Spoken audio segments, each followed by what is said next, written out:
बाबू दादा हाँ जी हाँ ये अल्लाह ना सदी दी कदम वधाए हलूं था साथी सुख न समाए हलूं था साथी नजर चिताए हलूं था साथी बबड़ मचाए हलूं था साथी अटो कंडनि ते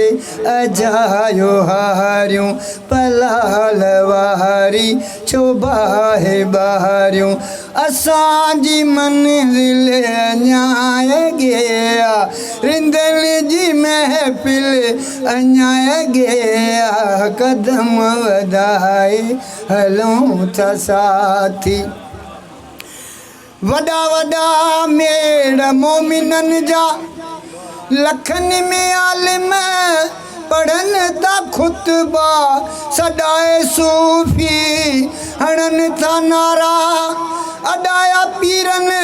पखा उतारा सचनि जे ख़ातिर ज़बान खोलनि नंढनि मुफ़ादनि ते पे था ॿोलनि असांजी मंज़िल अञा ॻिया रिंदल जी महफ़िल अञा ॻिया कदम वधाए हलूं था साथी असेंबलियुनि में उम्मीद न आहे ऐं कोर्टुनि में रखियो बिछाए व्याज खोरी वही वराए सचन के बातिल पियो दबाए हिम्मत करियो मर्द ॿार मायूं हिम्मत करियो मर्द ॿार मायूं इन्हनि अज़ाबनि मां जिंद छॾायूं असांजी मंज़िल अञा ॻिया रिंदल जी महफ़िल अञा ॻिया कदम वधाए कुकड़िया मानी बुखियो चोराए उन्हीअ जे हथ खे छॾनि वढाए जेको हज़ारे चोरियूं कराए उन्हीअ जे लाइ का सज़ा ई न आहे हुकूमतुनि जो हिसो बणियल आहिनि अलामतुनि जो किसो बणियल आहिनि असांजी मंज़िल अञा अॻिया रिंदल जी महफ़िल अञा अॻिया कदम वधाए हलूं था साथी हिकिड़ी औरत आई कराची में जे न्याणी बि फुटपाथ ते ॼणी वरी पाण वीचारी मरी वई उनजी न्याणी बि उन वांगुरु पिनी वरी फुटपाथ ते रहे थी अञा तोड़ी इहो औरत सां ज़ुल्म ॾिसो किथे कमाई कसब कमाए उन्हनि बुखियनि खे पई तगाए मदद कयो पई पिनी ॿुधाए उन्हीअ ते देड़नि जी धुम आए अचो सचाई सॼी सुञाणो ॾुखनि में केॾा जीअनि था माण्हू असांजी मंज़िल अञा अॻिया रिंदल जी महफ़िल अञा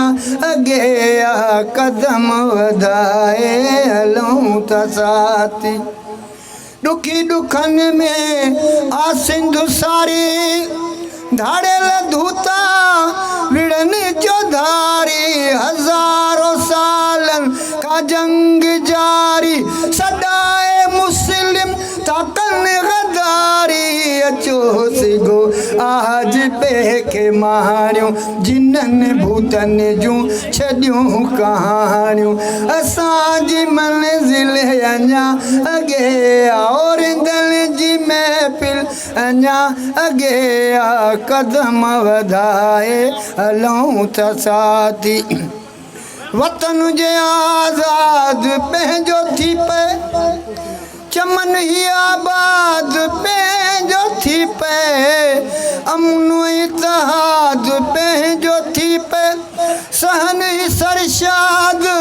पंहिंजो थी पे खिज़ां खे रोड़े बाहर आणियूं सॼी दुनिया में अमुन उमाणियूं असांजी मंज़िल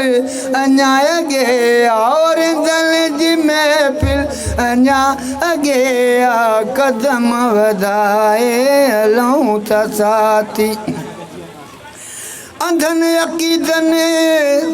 छॼो मुंझाए से गौर तलब थोड़ो अंधनि अक़ीदनि छॼो मुंझाए तावीज़ फीड़नि छॼो रुलाए बुखियनि जे पेटनि में नान नाहे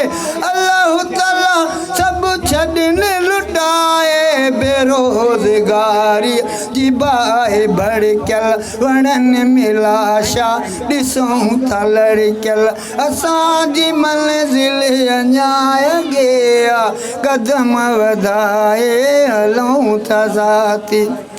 ज़मीन अर्शन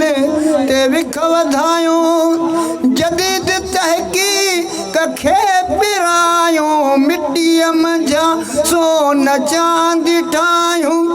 हली सितारनि ते घर अॾायूं वधो वधो ऐं वधी ॾेखारियो समाज खे दाद बि सेखारियो असांजी मंज़िल अञा अॻे और दिल जी महफ़िल अञा अॻे